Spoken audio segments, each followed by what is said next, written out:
Welcome back to Sparkle and Shine, your go-to podcast for tips and tricks from JP Carpet Cleaning Expert Floor Care. I'm your host, Layla, and today I kind of want to talk about something that we talked about last week.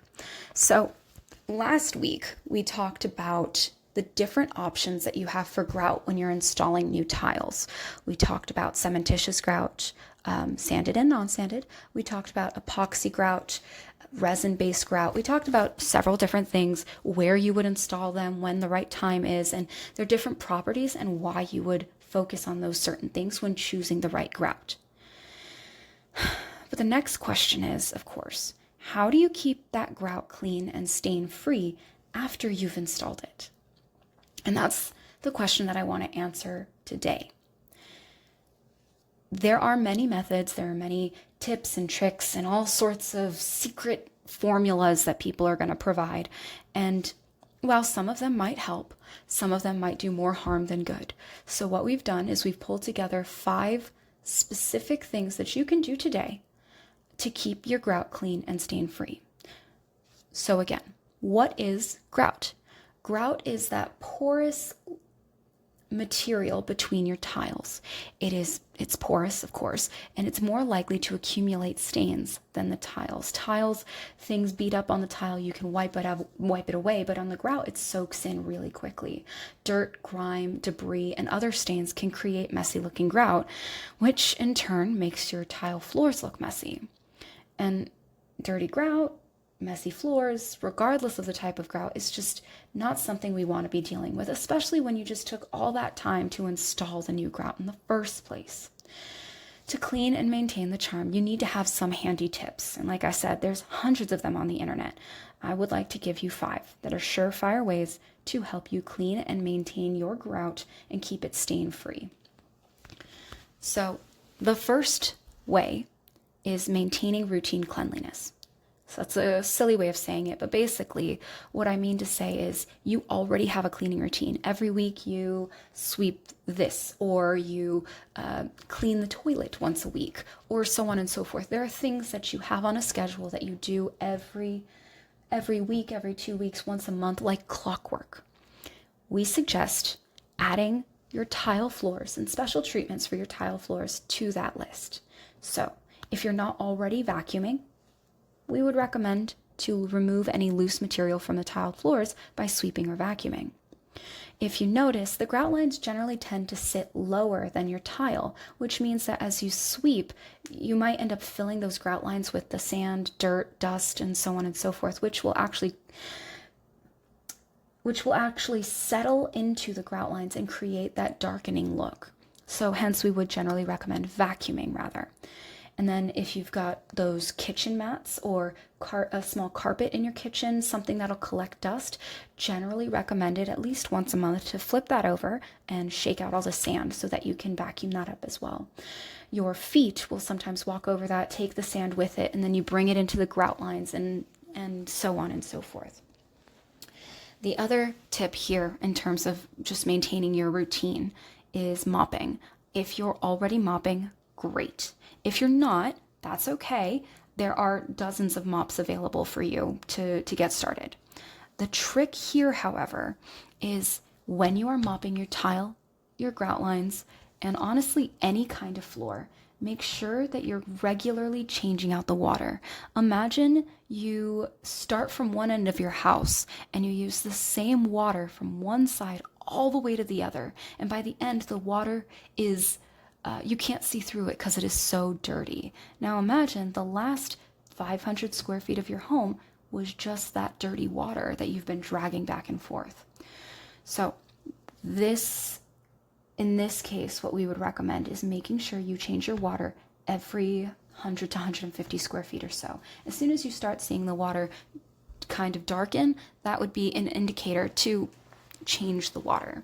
And when you do make those buckets of water, you're going to use warm water and mild dish soap, just a couple of drops, something that's very neutral for that basic cleaning solution to help lift some of that surface grime.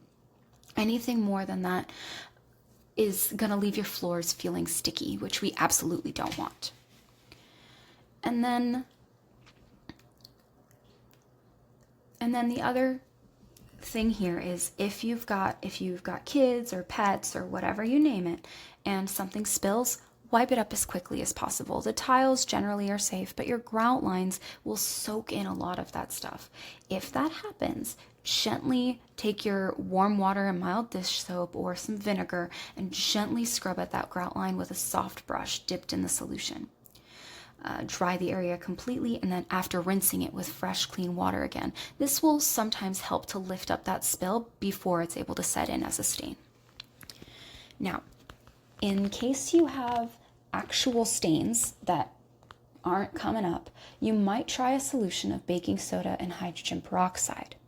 Hydrogen peroxide is a mild bleach and disinfectant, while baking soda is a great natural cleaner and deodorizer. The grit in it acts as your scrubbing agent. Combining the two, you'll create a thick paste that can be used to clean grout. This solution would be similar to a bleach pen, so it's recommended to test that solution on a small, inconspicuous grout line first to ensure that it doesn't cause any discoloration. So what you would do is apply the paste to the grout line, let it sit for about 15 minutes, then using a scrub with like a brush or a toothbrush, you're just going to gently scrub it in a circular fashion. And once you're done with that, you're going to rinse it and pat it dry. Again, with the baking soda solution, sometimes that leaves a little bit of a residue.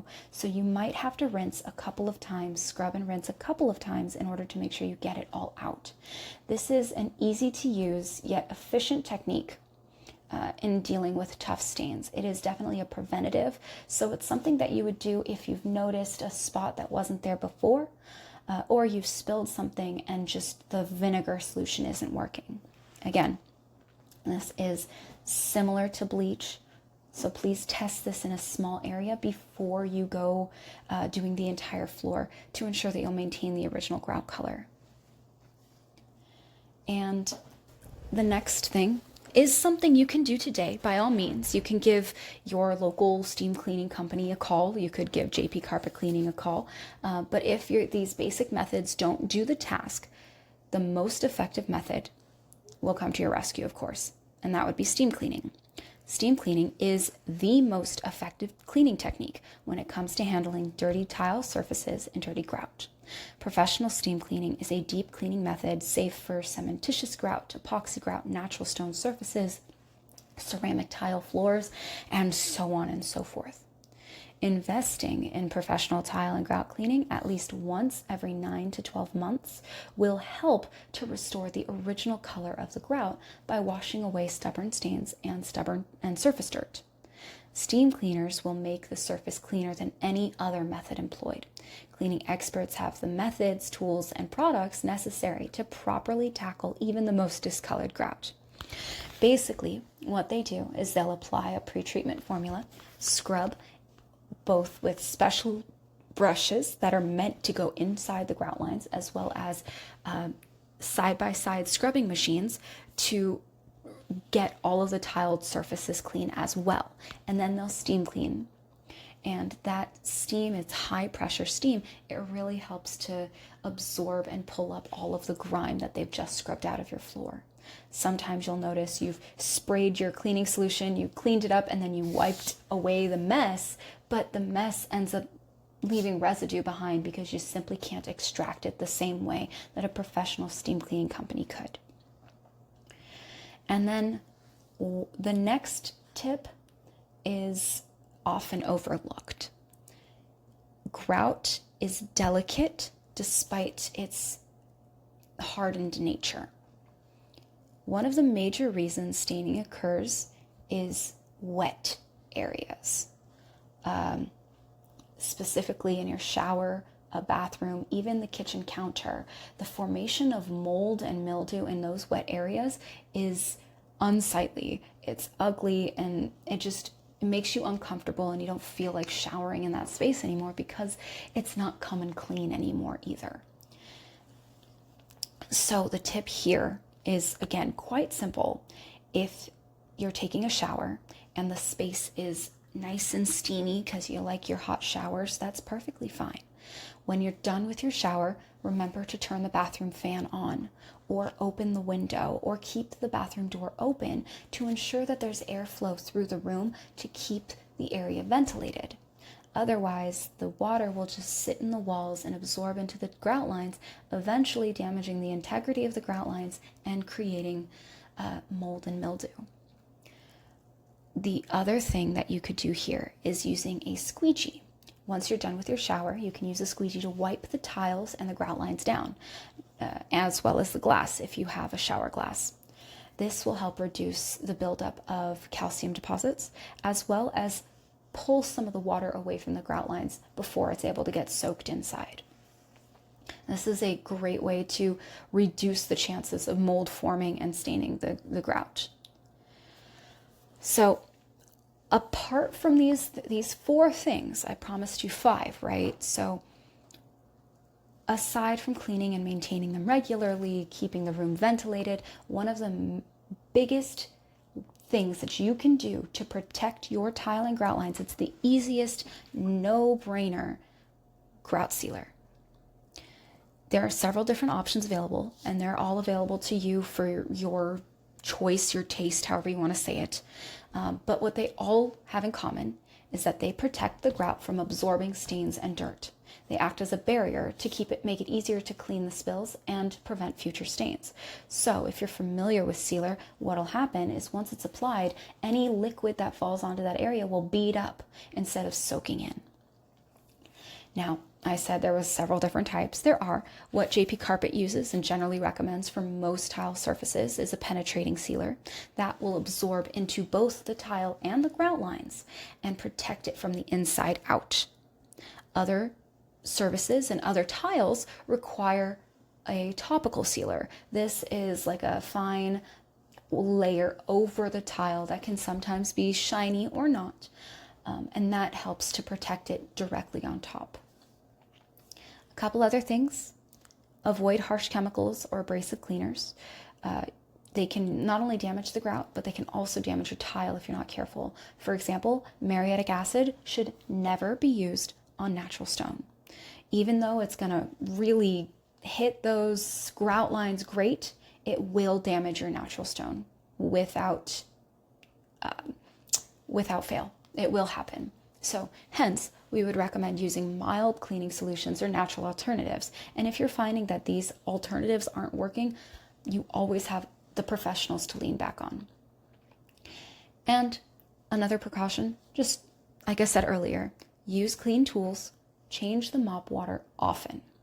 It will not allow using these kinds of things and changing the water often, changing the tools, keeping your appliances clean will not allow accumulated dirt to transfer from the tools to the grout. Imagine you scrubbed a really nasty dark black grout line when you have white grout lines, and then you use the same mess to go scrub another grout line.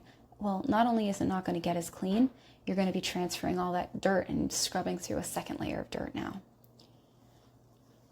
Okay, so I covered 5 ways that you can keep your grout clean after it's been installed, as well as 2 other little tips, if you will. So I talked about keeping your routine cleaning schedule and adding a couple extra things or adjusting a couple of things to maintain the grout lines better. We talked about using a baking soda and hydrogen peroxide solution to appropriately handle certain stains. We talked about steam cleaning and calling a professional steam cleaning company to help once a year, every 9 to 12 months or so, to restore the grout in your tiled areas. And then we also talked about keeping your rooms well ventilated and making sure that we dry up water in those areas to avoid things like mildew or mold. And finally, we talked about applying a grout sealer and the 2 different types of sealers. The extra things we added was avoiding harsh chemicals and then using clean tools. Following a regular cleaning routine, using some basic solutions to clean tile, and using natural air to dry the surface to prevent mold formation are all easy things that you can add to your daily routine to help keep your grout clean and stain-free. However, in other cases, even though all precautions are taken, Some tiles are more prone to staining and require other solutions than most. If that's the case, you always, like I said, have the professionals to lean back on. That's what we're here for. At JP Carpet Cleaning Expert Floor Care, we take it to heart that you are leaning on us to help you with something that you can't handle on your own. And we're happy to do it. So, thank you so much for tuning into this episode of Sparkle and Shine. If you've enjoyed this episode, please don't forget to like and subscribe for more tips and expert advice on maintaining your floors and restoring them, and other DIY projects and tips and tricks for keeping your floors clean and maintained. Until next time, keep shining.